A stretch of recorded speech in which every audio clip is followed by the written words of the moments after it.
we carry with us a century of history. It's in the hours we work and the time we have off. It's in the pay we get and the retirement we've earned.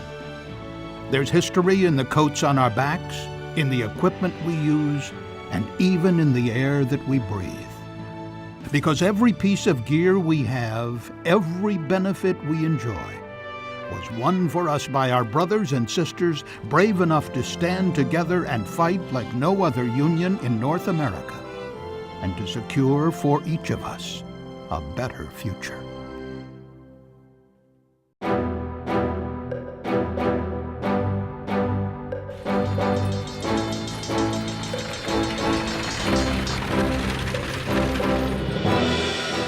In the 1900s, firefighters controlled the fastest teams of horses. They knew the power and the danger of steam pumpers. They endured the hardship of the fire line and put up with a life of continuous duty schedules. But when political hacks threatened to sack experienced firefighters and hand out firehouse jobs to loyal cronies, professional firefighters said enough. The city was Pittsburgh, the year 1903. In time, its firefighters would be IAFF Local 1. Though some firefighter unions were well established in major cities like New York, across Canada and the United States, a new sense of unity was growing, helped by the newly formed American Federation of Labor. Firefighter organizations from big cities, Chicago, Vancouver, Seattle, Cleveland, and Hamilton, and small towns, Great Falls, Sioux City, Little Rock, and Schenectady, independently affiliated with the AFL. And in 1917, when firefighters in Tacoma, Washington, after years of always being on duty, finally won a 2-platoon schedule, they said they felt like they'd been let out of jail. Their union strength broke the backs of the city politicians. 6 months later, on February 28, 1918, delegates from 24 U.S. and Canadian firefighter locals, at the invitation of AFL President Samuel Gompers, met in Washington, D.C. to form the IAFF, the International Association of Firefighters. IAFF local numbers were assigned in the order in which each had affiliated with the AFL. The first 2 locals had joined the same day. They flipped a coin. Pittsburgh became IAFF Local 1, and Chicago, IAFF Local 2. Professional firefighters had common goals: live and work with dignity, with care for their safety, and concern for their families. By the time our charter was presented, 59 locals had joined, and by the end of the first year, there were 149. Organizing was not easy. Anti-union business and political interests preyed on public fears of socialism and anarchy, banning and breaking some IAFF locals. Many men suffered departmental persecution, demotion, and even discharge when they dared to stand up for the cause of unionism. But every fire department that organized with the IAFF noted a significant increase in firefighter morale and in operating efficiency.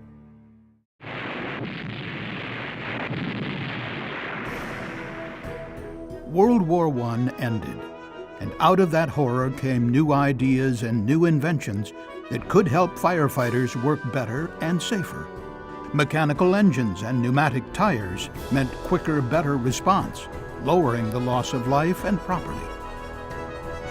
But even in the prosperity of the Roaring '20s, local governments were slow to accept change. 2-platoon system firefighters often worked over 80 hours a week. In 1921, the IAFF joined with other unions to form a permanent AFL Legislative Council. They knew political decisions affected their jobs. By 1924, most firefighters in Canadian provinces were successful in negotiating hours of work and pensions. Then came the Great Depression. Employers had a take-it-or-leave-it posture toward pay and even safety. During the Depression, the IAFF spirit of community service shone through as firefighters organized sunshine divisions, bringing food and clothing to those in need. And there were innovations. Two-way radios meant better control, and improved breathing equipment meant better protection for firefighters as they went into burning buildings to save a life or fight the fire. And we made political gains.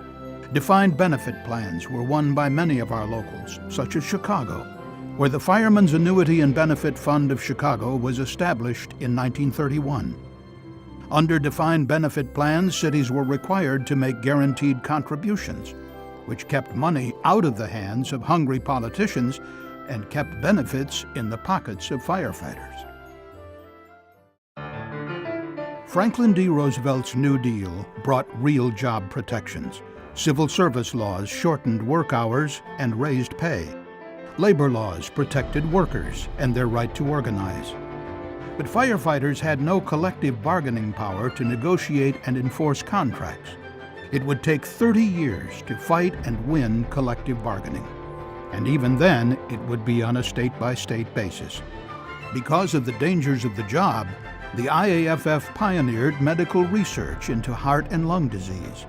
In 1935, our union assisted Pennsylvania locals in winning the first Officer Disability Benefit Heart and Lung Act. 1940.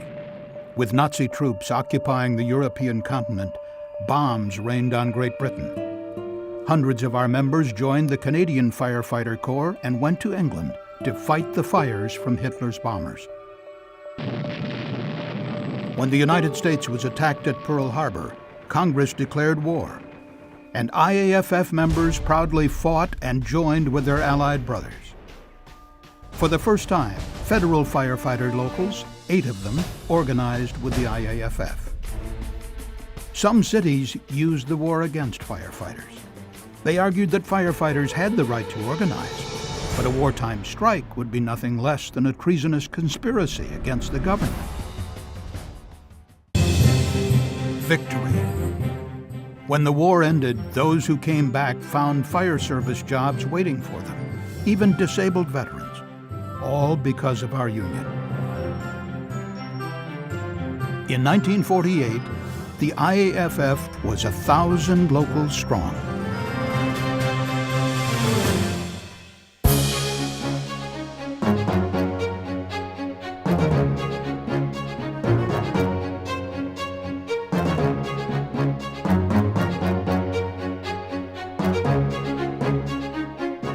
A great union is more than just numbers.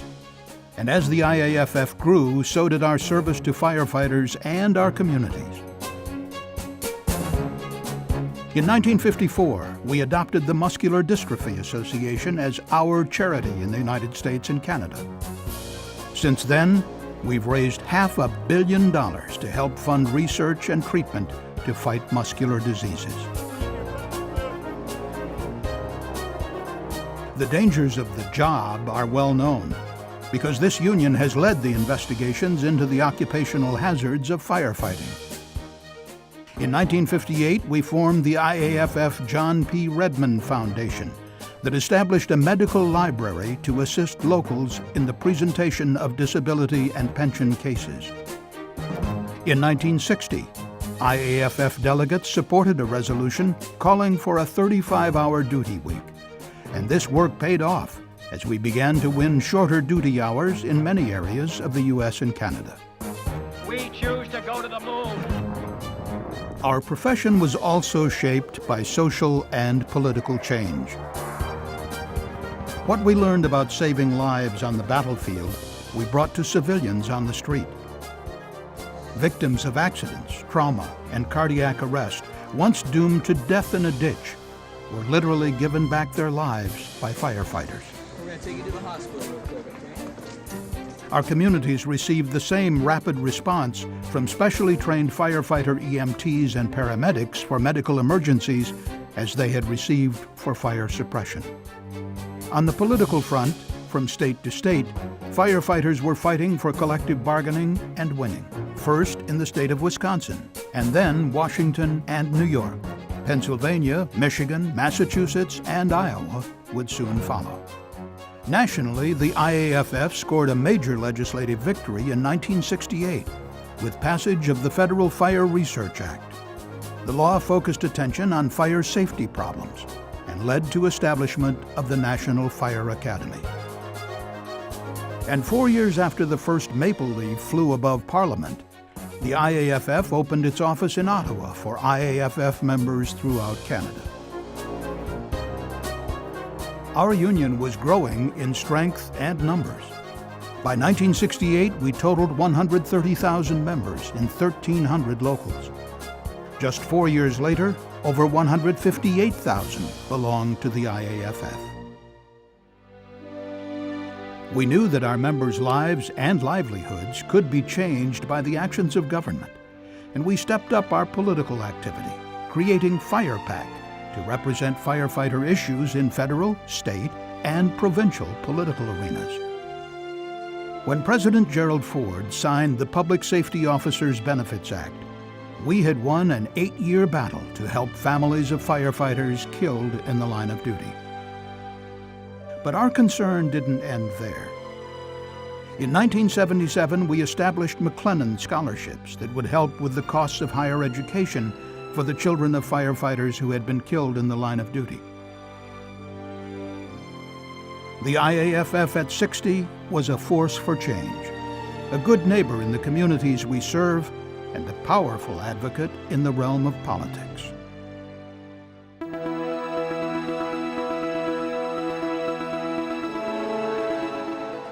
Live and work and retire with dignity. On any given day, this union is fighting the battles to win or protect firefighter benefits. In 1979, the IAFF won legislation that created IRS Code 457, which established deferred compensation plans for firefighters. Participation in these plans provides firefighters supplemental income at retirement.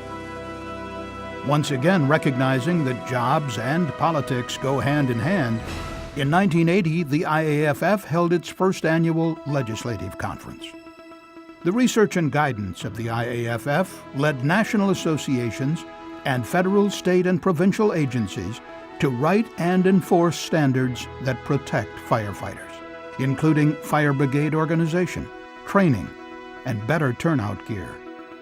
We were the driving force in the development and use of pass alarms. This simple warning device has helped us save firefighter lives on the fire ground every day since.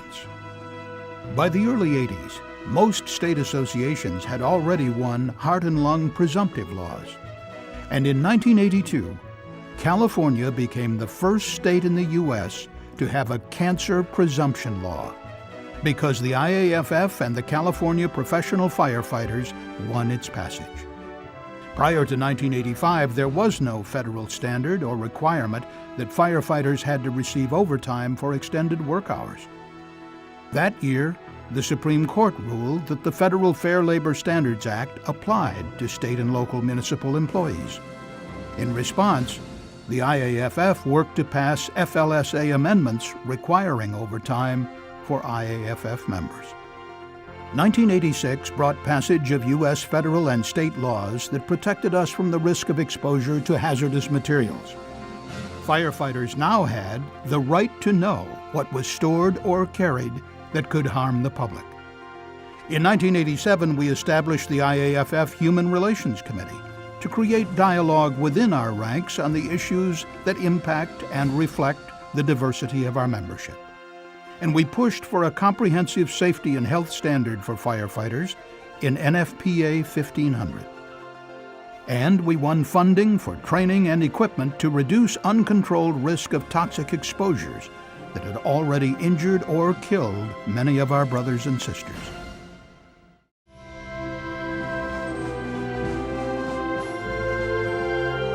Every year since 1985, we have honored the memory of those brothers and sisters who have made the ultimate sacrifice. at the IAFF Fallen Firefighter Memorial in Colorado Springs.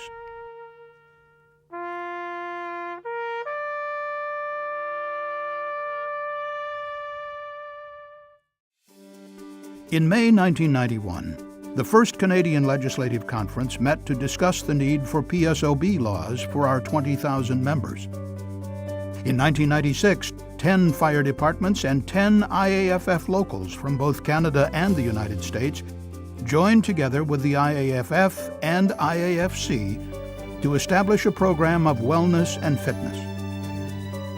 And at the same time, they agreed to standards which established the non-punitive Candidate Physical Ability Test, CPAT. The decade ended with the tragic loss of 6 IAFF members in Worcester, Massachusetts, during a fire in an abandoned cold storage warehouse. The funeral was attended by the President and Vice President of the United States.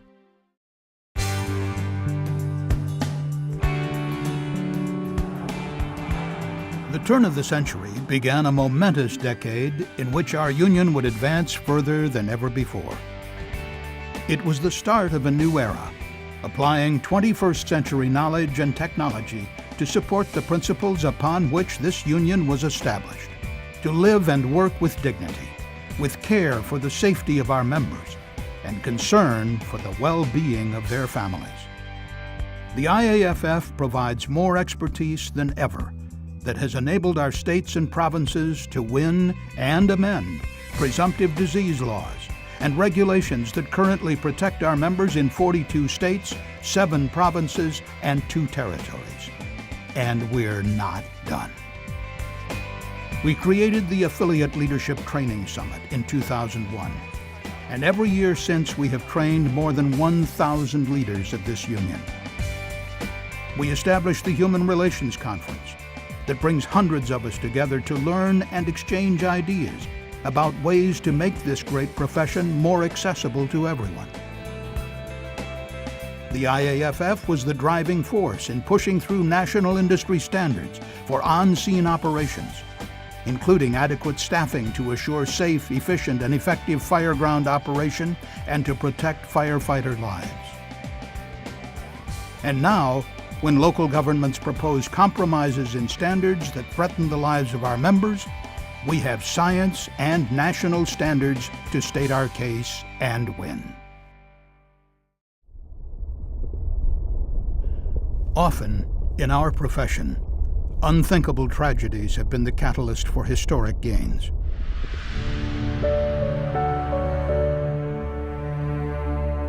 The terrorist attacks that brought down the Twin Towers changed our job forever.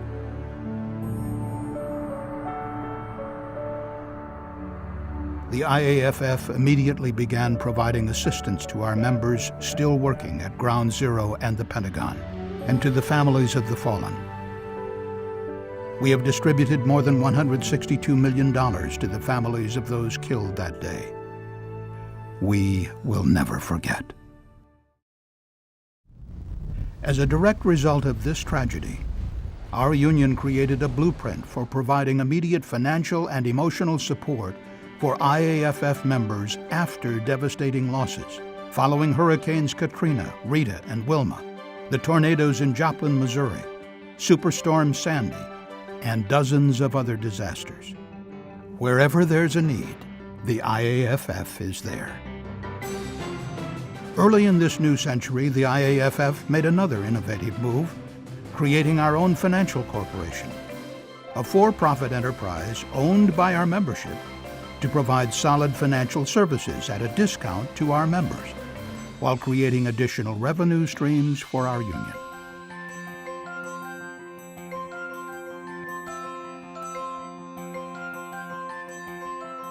We have strengthened our presence in the halls and offices of the U.S. Congress, the Canadian Parliament, and state and provincial legislatures, fighting for and winning laws to protect those on the job. And in the political arena, the endorsement of our gold and black IAFF Firefighters For political brand is sought after by candidates at all levels, regardless of political party. FirePac and FirePac Canada are now among the largest political action funds in North America. And when combined, our political voice, brand, and financial power have made our union one of the most powerful political operations, fighting and winning for our members in elections and on ballot measures that affect firefighter and paramedic jobs, health and safety, rights at work, and the right to a secure retirement. Through our efforts, Congress has continued to fund the Fire Safer Acts, which have bolstered the ability of departments across the U.S. to keep firefighters working even through the Great Recession that began in 2008. The IAFF has continued to make sure our members have stayed on the front lines, working to protect their communities even through the worst of times, with a special fund and public relations, media, and technical assistance to assist affiliates in fighting back and beating the attacks that followed the massive economic collapse in the U.S. By partnering with the National Institutes of Standards and Technology, NIST, we now have studies that have given us empirical data clearly showing the critical importance of crew size in the deployment and assembly of enough firefighters for suppression and rescue operations. And working with study partners, we now have the scientific data we need to protect our members and establish an industry standard for the high-rise, high-risk environment as well.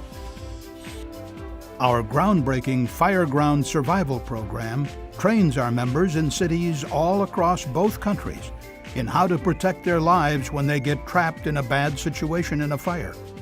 And because of it, we are saving lives and reducing injuries in Mayday situations. The Wellness Fitness Initiative has continued to grow and succeed. The Candidate Physical Ability Test is now used by over 1,000 fire departments. And the Peer Fitness Trainer Program has certified over 6,000 IAFF members. The IAFF remains the driving force behind the development of clothing and equipment for increased firefighter protection in the 21st century. Today, more than 110,000 IAFF members have been trained by our multi-million-dollar-a-year grant-funded Hazmat WMD training program in the United States. And it's been going strong for over a decade.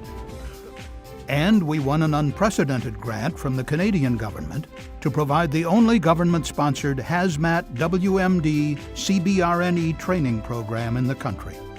More than 1,600 firefighters have already been trained by our program in cities across Canada. The work of the IAFF in the area of fire-based EMS has changed the way most departments in the U.S. and increasingly in Canada approach the fastest-growing part of our profession, EMS response, regarding it as a necessary and critical function of fire department response and fighting off threats to privatize that work. We built an industry-leading geographic information system, including web-based GIS, to arm affiliates with facts and real-time data to help advocate for appropriate staffing and station coverage. The IAFF Municipal Financial Analysis Service is arming our leaders with credible information that cuts to the truth about the actual state of their jurisdiction's economy and refutes false claims by bureaucrats looking to make cuts. Our pension database contains information on the pension systems that cover over 80% of our members, bringing expertise to state, provincial, and local fights to protect the retirement our members earn across Canada and the U.S. after a career saving lives and serving their communities. We launched our Canadian Political Training Academy in 2011 to train IAFF leaders and members in campaign strategies. An annual event, it is modeled after our successful U.S. Political Training Academy, which has already helped more than 300 of our own win election to public office. We built the Guardian Policy legal program to protect the leaders of our affiliates who have been unfairly disciplined for doing their job protecting our members. And in over 96% of the Guardian cases, IAFF has righted the wrongs and gotten our leaders' jobs back. In 2011, we refocused all of our charitable work, placing it under the umbrella of the newly formed IAFF Charitable Foundation. During the foundation's inaugural gala, we raised more than $800,000, and the foundation has continued to grow every day.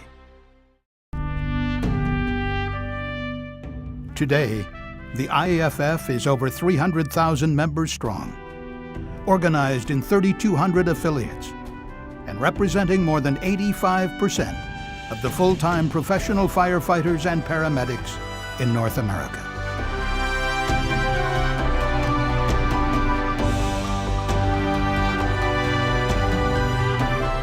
We honor our history, and we honor the men and women who sacrificed to make life better, safer, and more rewarding for IAFF members and our families. Backed by a century of service, the IAFF will continue to fight and win wherever and whenever our members need the strength of our union.